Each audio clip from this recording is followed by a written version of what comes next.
The chamber doors didn't open. They exploded. A shockwave slammed into my back as the sealed titanium gates tore apart from the inside, fragments skidding across the polished obsidian floor. 12 guards raised their weapons at once. 12 targeting beams locked onto my chest. I didn't stop walking. My boots echoed in the silence that followed, slow, deliberate, controlled. Each step carried me deeper into the center of the chamber, into the gaze of 12 species who had ruled this galaxy for longer than humanity had known fire. Above me, arranged in a curved throne of crystal, bone, and living alloy, sat the High Council. They were already shouting. Voices overlapped, translated into dozens of languages at once, accusations, demands, threats. One slammed a clawed limb against the armrest of its throne hard enough to crack it.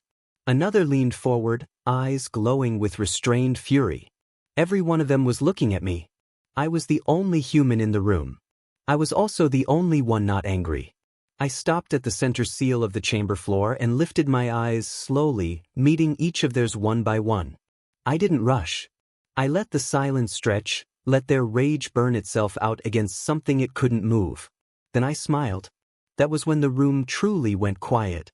One of them, tall, robed in shifting metallic threads, rose from its throne. Its voice, when it spoke, didn't need to be loud. It carried weight. Commander Elias Varn, it said, each word precise, controlled. You will explain what your species has done. Around it, the others leaned forward, waiting, watching, expecting anger, expecting fear, expecting grief. I gave them none of it. I clasped my hands behind my back and tilted my head slightly, as if considering the question, not because I needed time to answer, but because I wanted them to feel it. The pause. The imbalance. The fact that, for the first time in this chamber's long history, they were not the ones in control. You called this meeting, I said calmly. So ask your questions. And for a moment, just a moment, 12 empires didn't know how to begin. For a long moment, no one spoke. Then the tallest of them, the one wrapped in layered bands of pale light, leaned forward, its many-jointed fingers gripping the edge of its throne. You know why you are here, it said. It wasn't a question.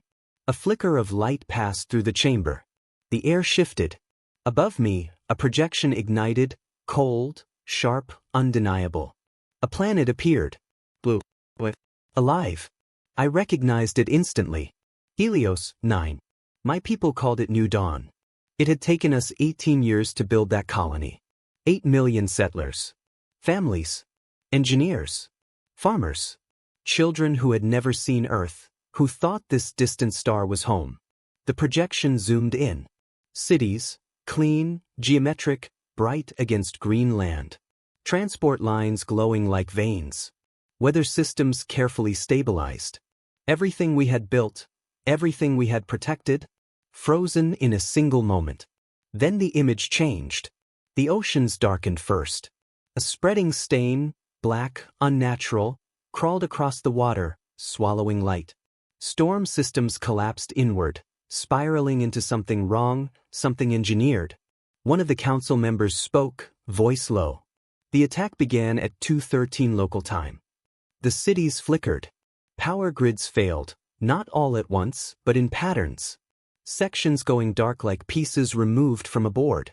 Communication towers lit up in frantic bursts, signals overlapping, colliding, dying. Then came the silence.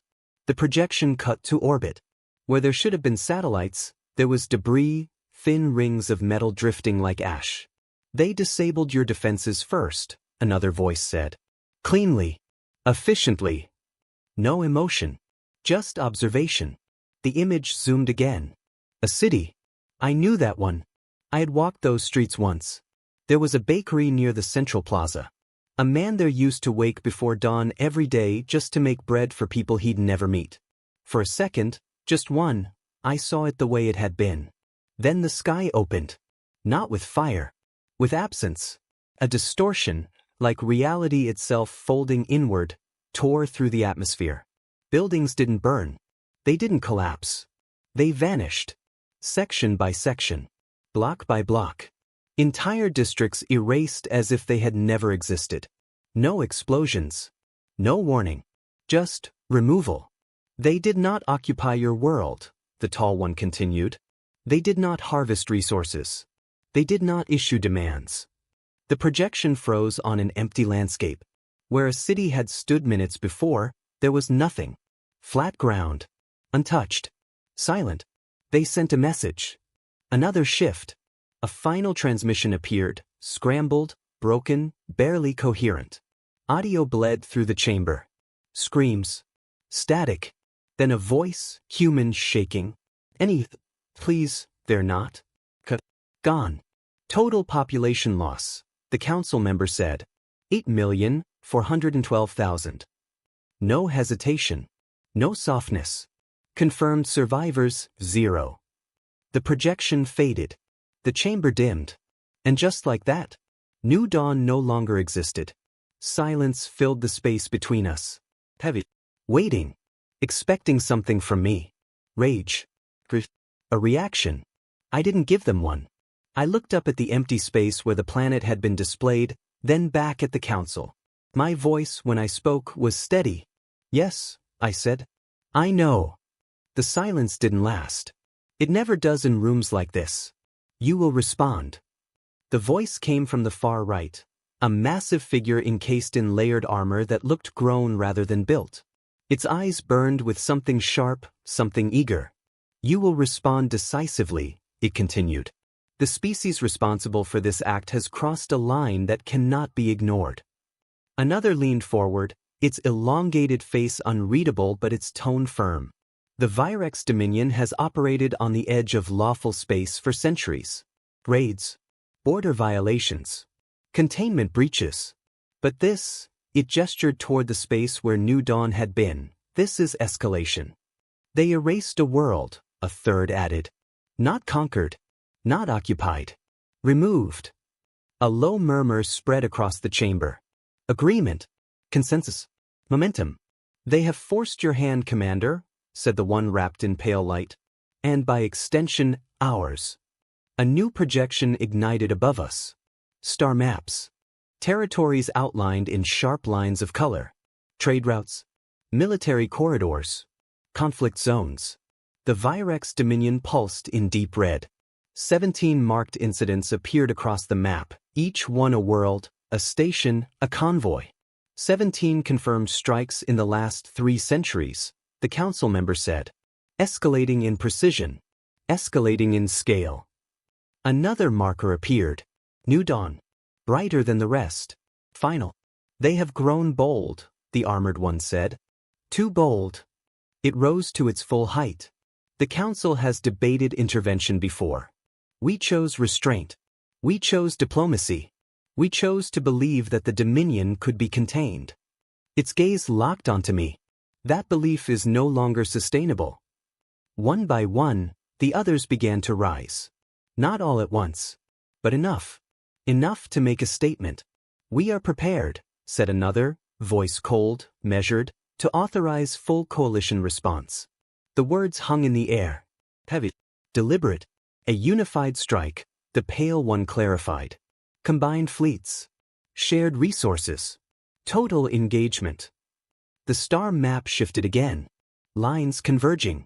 Paths drawn straight toward the Virex core systems. There will be losses, one admitted.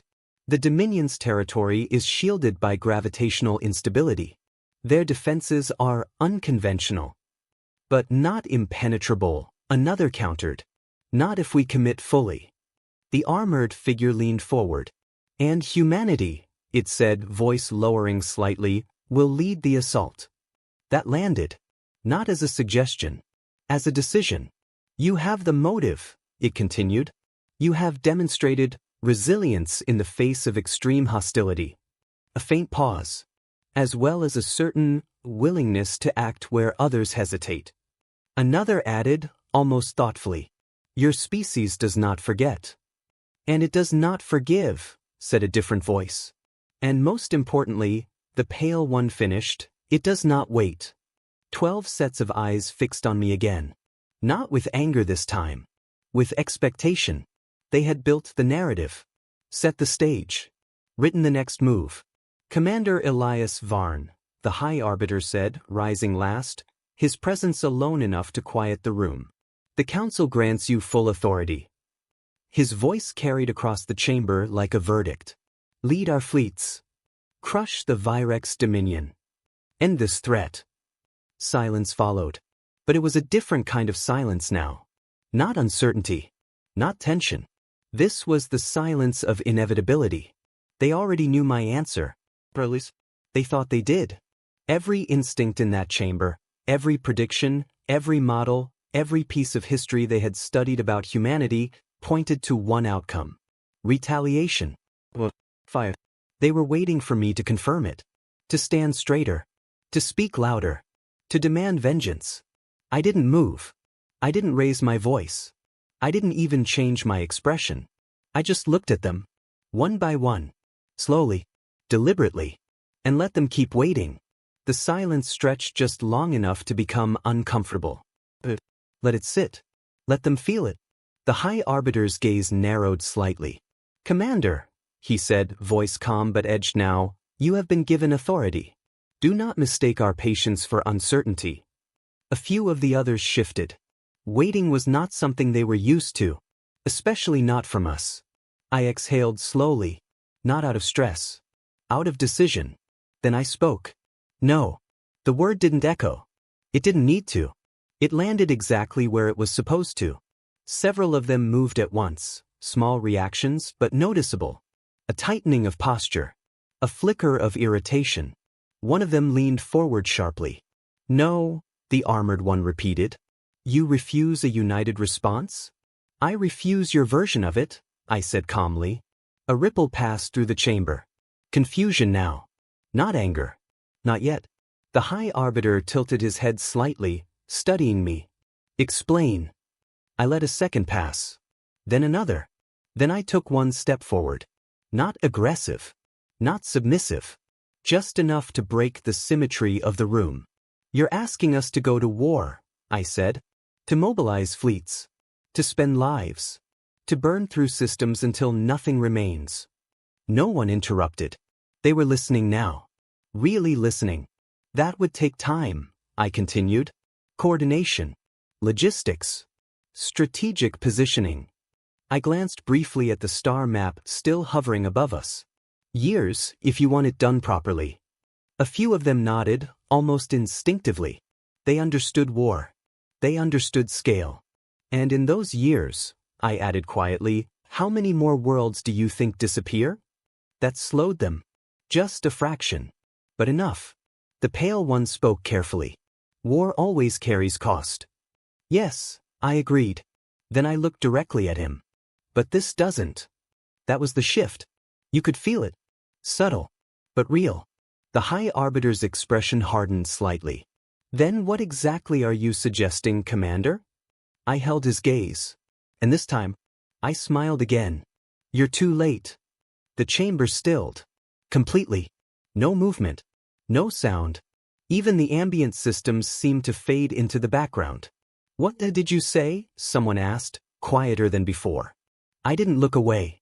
You asked humanity to end the Virex Dominion, I said, my voice level, almost conversational. You authorized war. I paused, just long enough for them to lean in. You're about 6 weeks too late. The first reaction wasn't anger. It was confusion. Pure, unfiltered confusion. That is not possible, the armored one said immediately. Our surveillance would have detected any mobilization of that scale. There was no mobilization, I replied. Another leaned forward, sharper now. No fleet has entered Dominion space. No strike patterns. No energy signatures consistent with. I know, I said. That stopped him. A different voice, quieter, more careful. Commander, what are you implying? I let the silence stretch again. Not to tease them. To let it sink in. Then I said it. Clearly. Without emphasis. Without drama. They're already gone. This time, it hit. Not like a shockwave. Like gravity shifting. One of them actually stood. Another's translation field flickered, failing to keep up with the sudden spike in overlapping speech. That is absurd. Impossible. Explain yourself. How? The chamber erupted. Exactly as expected. Voices crashed over each other. Questions turned into accusations. Systems began pulling up data, cross-checking, scanning for anything that could support or disprove what I had just said. Guards shifted at the edges of the room, uncertain whether the situation had just escalated or transformed into something else entirely. Through all of it, I didn't move. I didn't raise my voice. I didn't defend the statement. I just stood there, watching, waiting, because this part mattered. Not the words, the realization. The moment they understood that whatever they thought this meeting was, they had been wrong. The High Arbiter slammed his hand down, not in rage but in command. The noise cut instantly. Every voice dropped. Every movement stilled. He stared at me, searching for something, deception, arrogance, instability, anything that would make this easier to dismiss. He didn't find it. Commander Elias Varn, he said slowly, each word deliberate. If what you are saying is true, a slight pause, then you will explain exactly what humanity has done. I inclined my head slightly. Respectful. Controlled. Of course, I said. Then I turned. Not toward the council. Toward the doors. And I started walking. Behind me, the chamber exploded again. Questions. Orders. Demands to stop. I didn't. The doors opened as I approached, this time without resistance. And just before I stepped through, I spoke one last time. Not turning around. Not raising my voice. Just enough for all of them to hear. You asked for a war. The beat. We chose something better. Then I walked out. And left 12 empires trying to understand what had already happened. The doors sealed behind me with a low, final hum. Silence. Real silence this time. No shouting. No council voices. No overlapping translations. Just the quiet curve of the corridor stretching ahead, dark metal walls swallowing the light, the distant pulse of station systems echoing like a slow heartbeat. And footsteps. Measured. Unhurried. You're out of your mind. The voice came from the side before the figure did. Lieutenant Aaron's soul stepped away from the wall, arms crossed, expression tight. He had been waiting exactly where I expected him to be, just outside the chamber's reach, where protocol allowed observation but not interference. He fell into step beside me without asking. I heard enough through the outer feed, he continued. You just told 12 ruling species that their primary threat is already gone. The beat. Without evidence. Another step. Without explanation. He turned his head slightly, studying my face. And you smiled while doing it. I kept walking. That part bothered you the most? I asked. Yes, he said immediately. It should. We reached the curve of the corridor, the light dimming slightly as we moved away from the council chamber. The station architecture here was older, less ceremonial, more functional. Fewer observers. Fewer systems listening. Aaron slowed. Then stopped. I took 2 more steps before noticing. When I turned, he was still standing there, watching me like he was trying to decide whether to follow or report me. Sir, he said, more carefully now, I've reviewed every active operation in our fleet. Every classified briefing I'm cleared for. The pause. There is no mission that matches what you just implied. I know, I said. That didn't help. His jaw tightened. Then either you just lied to the High Council, I didn't, or there is something happening that I don't know about. Yes. Silence. He took a breath, slower this time. Then start talking. I studied him for a moment. Young but not inexperienced. Controlled. The kind of officer who didn't panic, but didn't ignore gaps either. Good choice. You remember your clearance briefing when you transferred to this station? I asked. He frowned slightly. Level 7 authorization. Strategic operations interspecies protocol. And the clause at the end? A flicker of recognition. His expression shifted. Selective ignorance, he said quietly. Correct. Another pause. That clause exists, I continued, for situations where knowledge becomes a liability. He didn't like where this was going. I am currently a liability? He asked. Not yet. That was honest. And somehow worse. I raised my wrist. The interface lit up, minimal, clean, precise. A timer. Counting down. 5 hours 42 minutes and 18 seconds. Aaron stared at it. Then back at me. Then back at the timer. What is that? I didn't answer immediately. Not because I was deciding. Because timing mattered. 6 hours ago, I said finally, the Virex Dominion began to end. His brow furrowed. That's not an explanation. No, I agreed. It's a fact. That's not possible. I held his gaze. It is. He shook his head slightly, stepping closer now. No fleets have moved. No weapon signatures. No recorded engagements. We have observers on the edge of Dominion space. Nothing has changed. Everything has changed, I said quietly. He exhaled sharply. Then show me. I can't.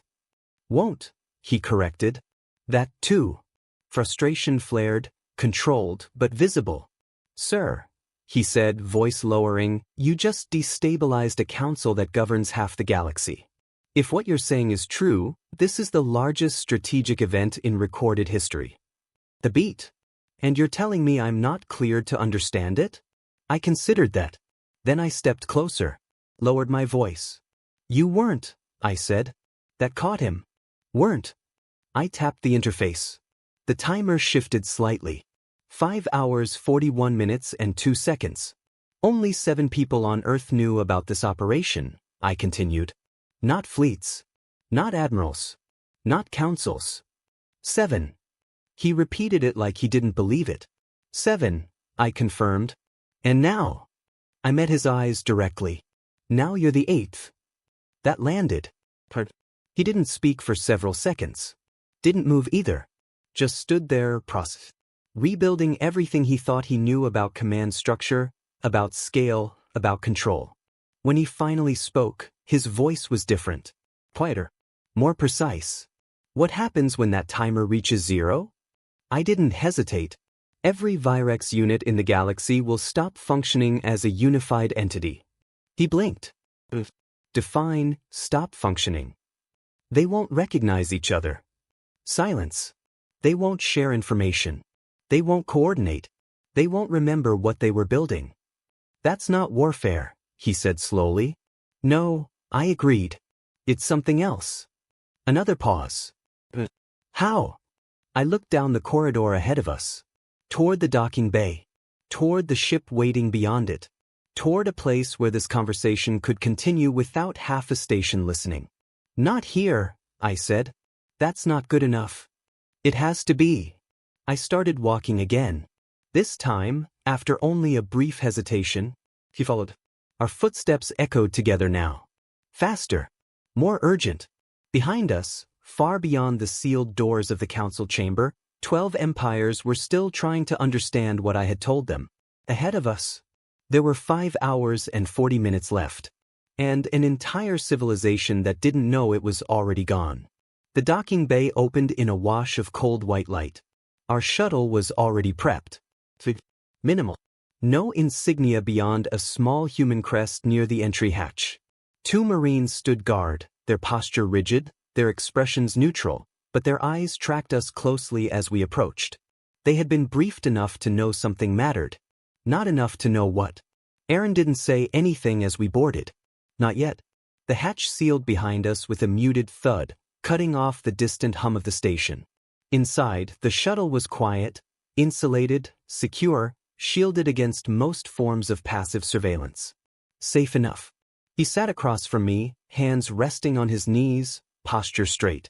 Waiting. The engines ignited softly. We lifted. Only then did he speak. Start at the beginning. I leaned back slightly, eyes drifting for a moment to the viewport as the station fell away behind us, its vast structure shrinking against the black of space, lights flickering like distant stars.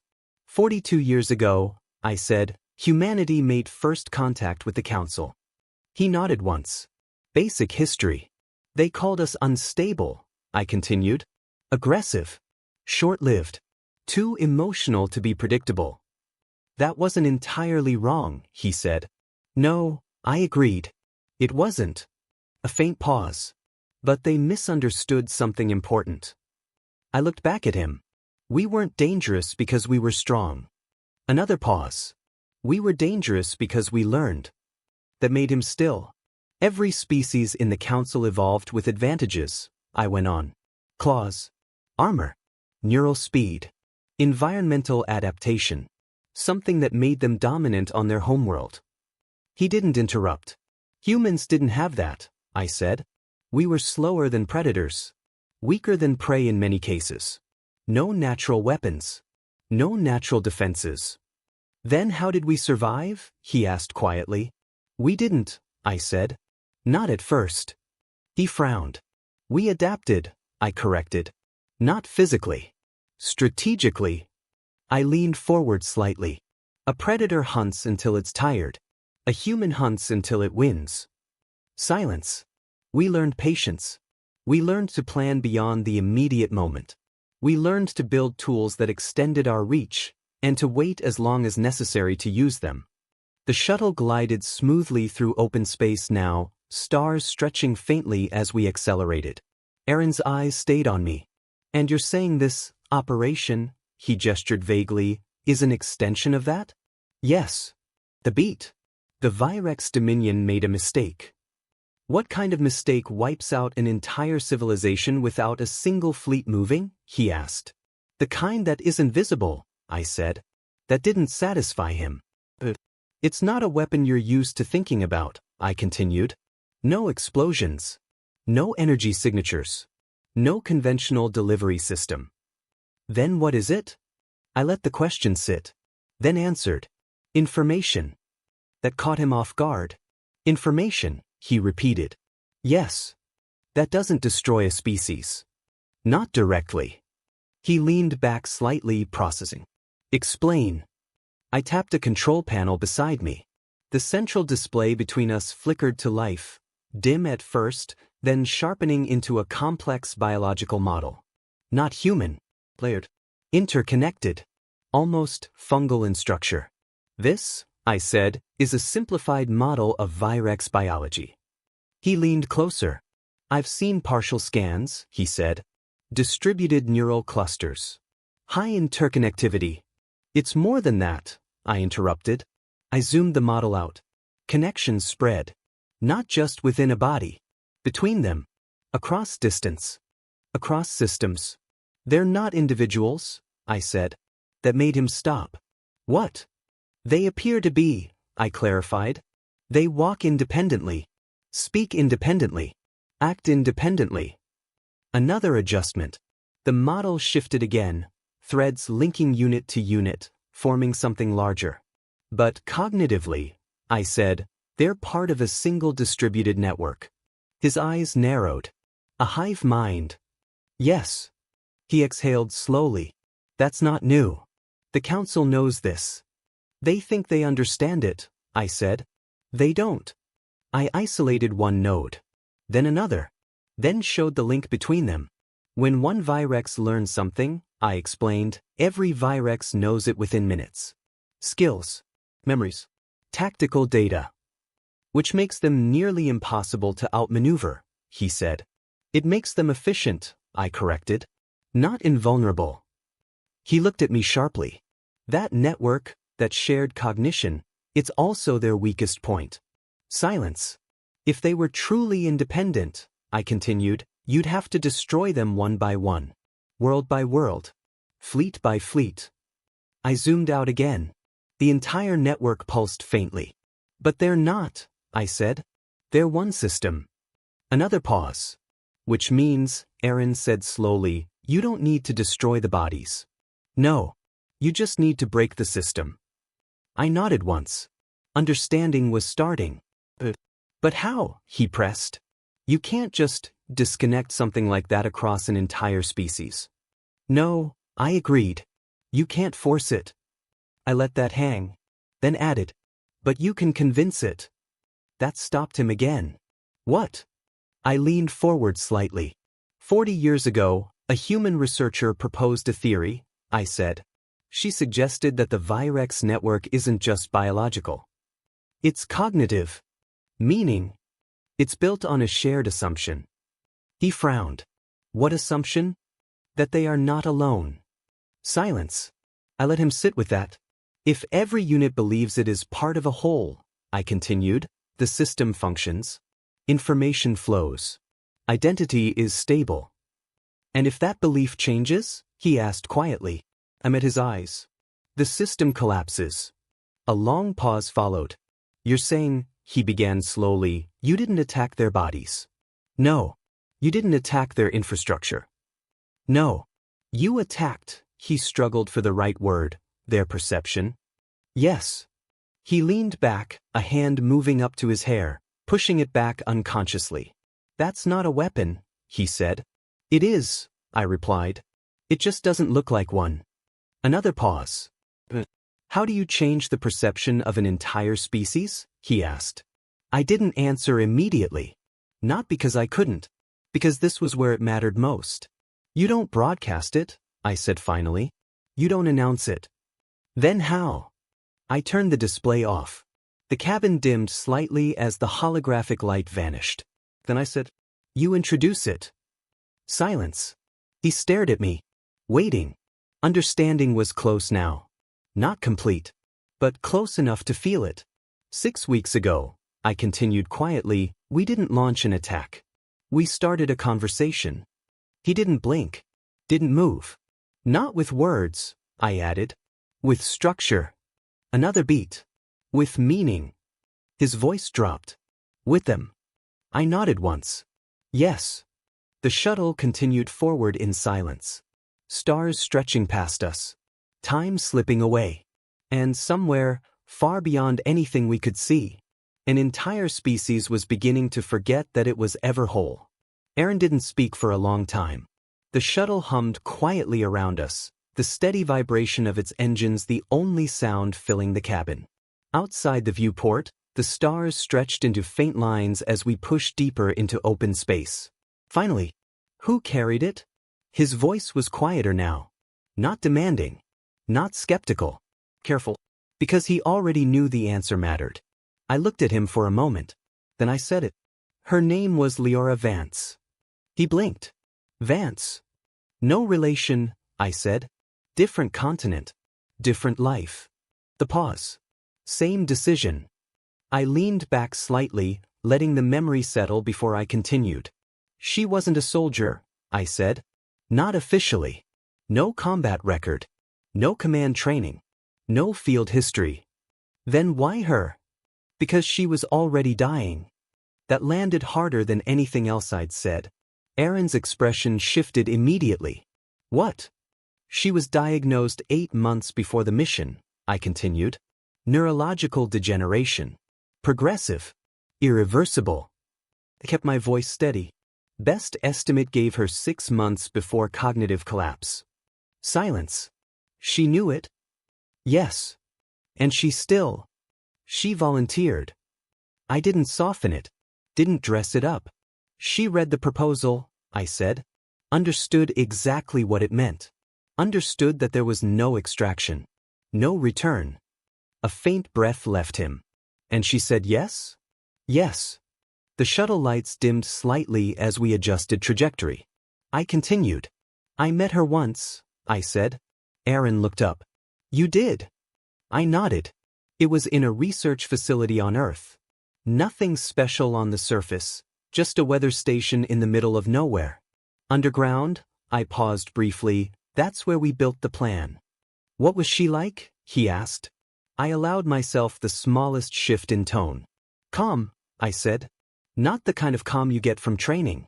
The kind you get when someone has already accepted the end of their story. He didn't interrupt. She was sitting by a window when I walked in, I continued.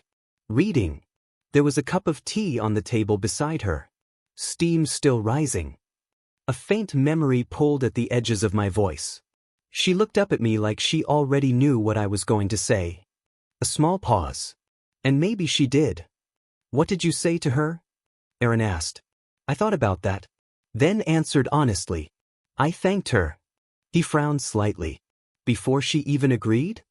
She already had. Silence. She asked me one question, I added. What was it? I looked down briefly, then back up. She asked me if I believed it was right. Aaron's expression tightened slightly. And what did you say? I told her the truth. The beat. I told her I didn't know. That surprised him. You didn't try to convince her? No. Why not? Because she wasn't asking for reassurance, I said. She was asking for honesty. Another pause.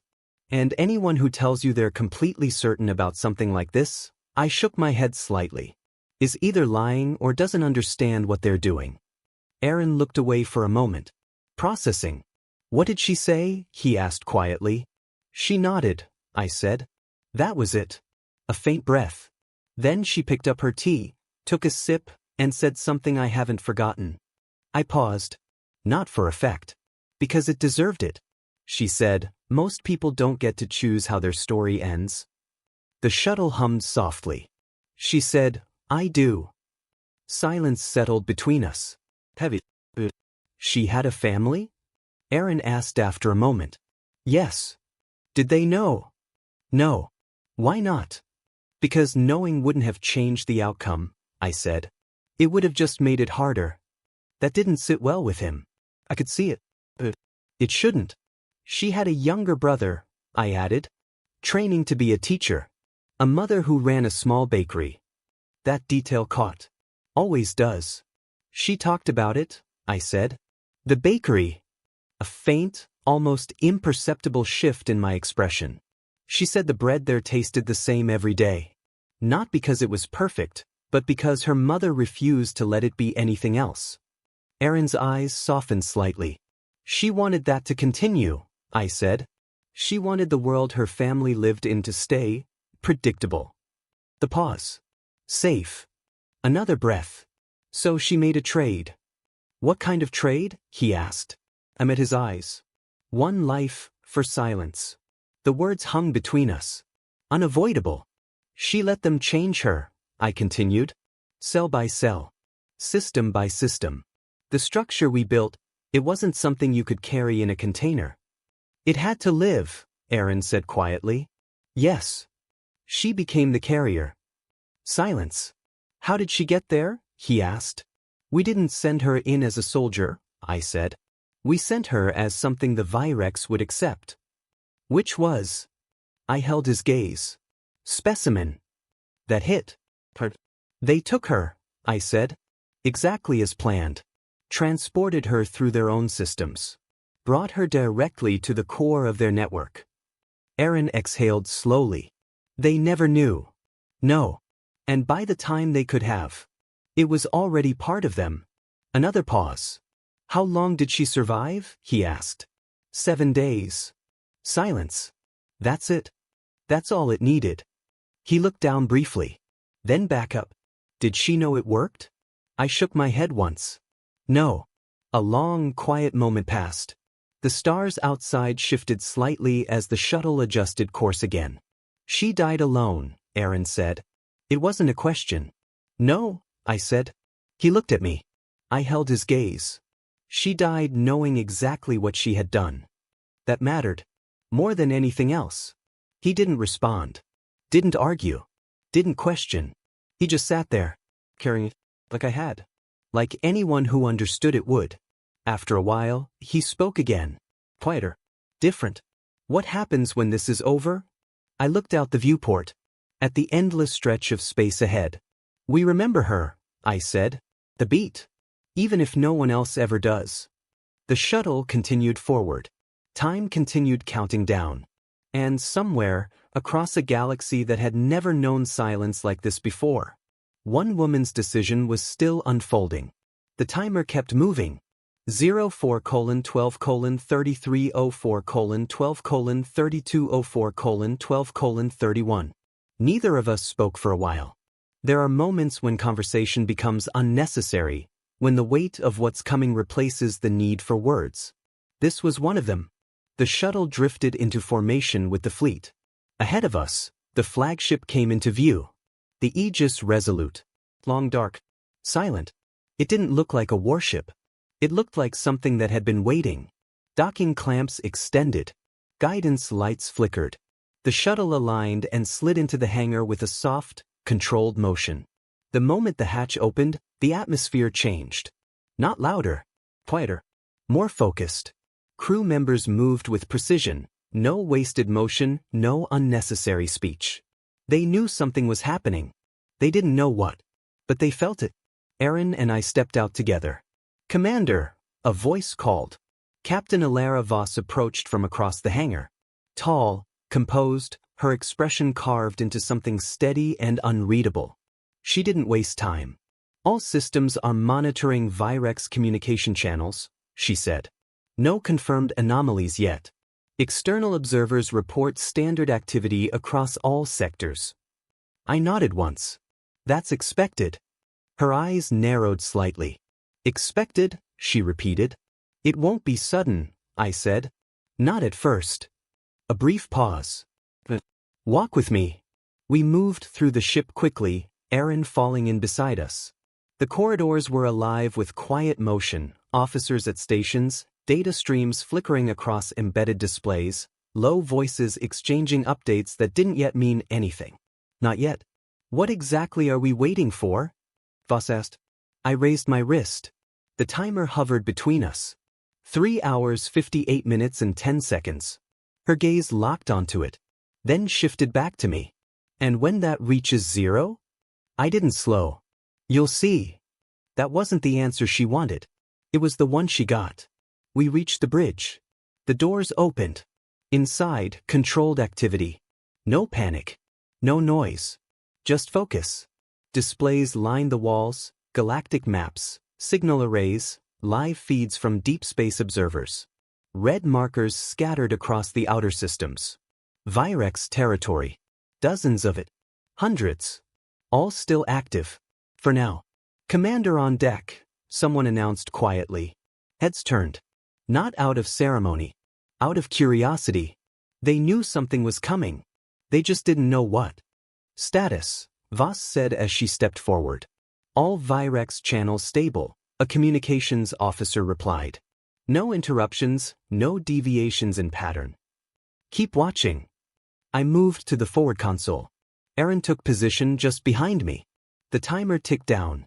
03:41:22:03:41:21:03:41:20.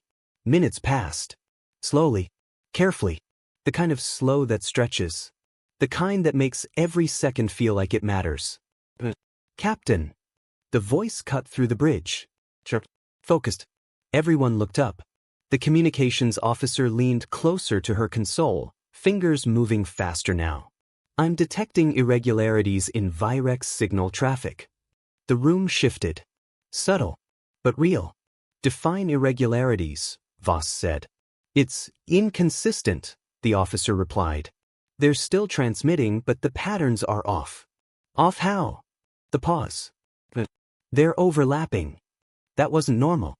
Virex communication was precise, perfectly synchronized across their network. No delays. No redundancy.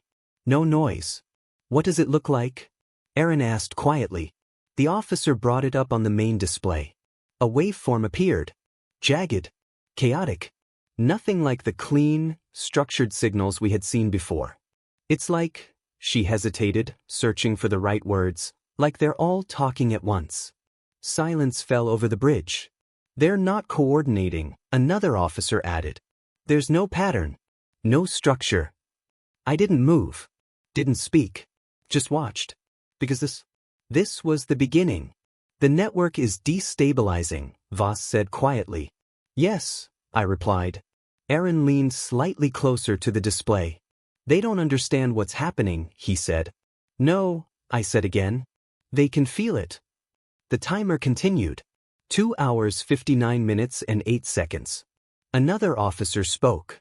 "Captain, I'm getting localized signal drops." "Show me." The map shifted. One of the red markers flickered, then steadied, then flickered again. "Outpost designation VX-17, the officer reported. Signal integrity dropping below operational threshold. Maintain lock," Voss said. The marker blinked. Twice. It went dark. Not gradually. Not with interference. Gone. The first one. No one spoke. They didn't need to. Everyone on that bridge understood what it meant. It's spreading, the communications officer whispered. She was right. Another marker dimmed. Then another. Then 5. Then 12. Across the map, red lights began to fail, not randomly, but in waves. Expanding outward from a central point deep within Virex territory. Like ripples. Like something moving through them. They're losing cohesion, Aaron said. They're losing themselves, I corrected. The timer dropped again. 1 hour 42 minutes and 55 seconds. The signals grew worse. Where there had been structure, there was noise. Where there had been coordination, there was confusion. Fragments of communication spilled through the channels. Broken, incomplete, repeating. Respond. Where? Not receiving. Why is? Then silence. Marker after marker faded. The bridge stood still. No one moved unless they had to. No one spoke unless it mattered. Because now, they were watching a civilization come apart in real time. Commander, Voss said quietly. I didn't look away from the display. Yes. What does it feel like, for them? I thought about that. About the models. About the simulations. About what Leora had carried into their world. It feels like waking up, I said. The pause. From a life they don't remember living alone. Silence. They're trying to reach each other, Aaron said softly. Yes. And no one answers. The timer ticked lower. 18 minutes and 12 seconds. The map was almost entirely gray now. Only a handful of red markers remained. Flickering. Fading. Fighting something they couldn't understand. A new signal appeared. Single. Isolated. Captain, I have one transmission, the communications officer said. Origin, Central Virex System. Put it through. The bridge held its breath. Static filled the air. A voice. Translated. Confused. Where? The pause. Where is everyone? No one moved. I can't hear them. The signal crackled. Why am I alone? Silence. Nothing. The transmission ended. The final markers on the map blinked once. And went dark. The timer reached 0. No alarms sounded. No explosions. No victory calls. Silence. An entire Dominion. Gone. Not destroyed. Not burned. Not conquered. Disconnected. No one spoke for several seconds. Not because they didn't have anything to say. Because they didn't know how. The bridge of the Aegis Resolute remained still, every officer frozen in place, eyes fixed on the display where the last red marker had just faded into gray. Captain Voss exhaled slowly. Record everything, she said quietly. Every signal. Every fluctuation. I want a complete archive. Yes, Captain. Her voice didn't shake. But the weight behind it was unmistakable. This wasn't a battle. This wasn't a victory. This was something else. She turned to me. What now, Commander? I lowered my wrist. The timer had stopped. It's over, I said. Aaron's voice came from behind me. No, he said softly. This is where it starts. I didn't correct him. Because he wasn't wrong. I tapped the console. Open a secure channel, I said. Priority, High Council. The communications officer hesitated only a fraction of a second. Channel open. The display shifted. The chamber appeared again. The same curved arrangement of thrones. The same 12 figures. But something had changed. The first time I stood in that room, they had looked down at me with authority. They looked uncertain. The High Arbiter's face filled the center of the screen. He didn't speak immediately. He didn't need to. He had already seen the reports. Already watched the markers vanish. Already heard the final transmission. Commander Elias Varn, he said at last. His voice was quieter than before. Not weaker. Measured. Careful. I believe we require an explanation. I stepped forward slightly into the projection's frame. Yes, I said. You do. No one interrupted. No one demanded. They waited. And for the first time since humanity had joined the council, they listened. I told them everything. Not the classified details. Not the technical structure. But the truth. I told them about the first contact. About how they had looked at us. Young, volatile, unpredictable. I told them about what they had missed. That we were not dangerous because we were aggressive, but because we were patient. I told them about the 40 years. The research. The observation. The decision to prepare something we hoped we would never use. I told them about New Dawn. About what the Virex had done. And why that changed everything. I told them about Leora. I didn't rush it. Didn't dramatize it. I just told it the way it happened. Her choice. Her understanding. Her sacrifice. When I finished, the chamber was silent. Not the silence of tension. Not the silence of anger. The silence of realization. The Pale One spoke first. For 40 years, it said slowly, your species developed a method capable of ending a civilization. The pause. And you did not use it. No, I said. Why? Because we didn't want to, I answered. Another silence.